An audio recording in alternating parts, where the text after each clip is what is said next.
Now let's look at creating an appointment or event. The setup is very similar, but it's designed for anything that's scheduled to happen on a particular date or time.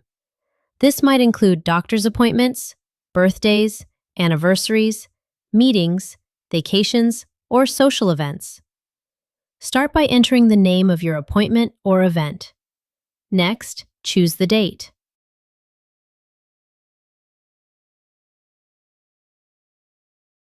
By default, it's set as an all-day event. If your appointment has a specific time, simply uncheck all day and enter the start time. You can also enter an end time if you'd like, although it isn't required. Just like tasks, you can add an emoji to make important events easier to recognize at a glance. Categories are optional, but they can make organizing your appointments much easier.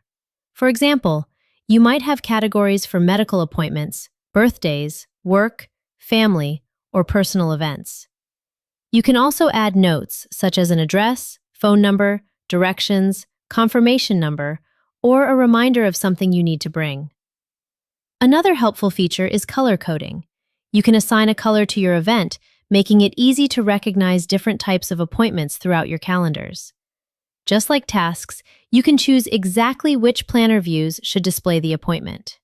For example, you might display birthdays on your yearly, monthly, weekly, and daily calendars, while a routine appointment may only need to appear on your monthly, weekly, and daily views.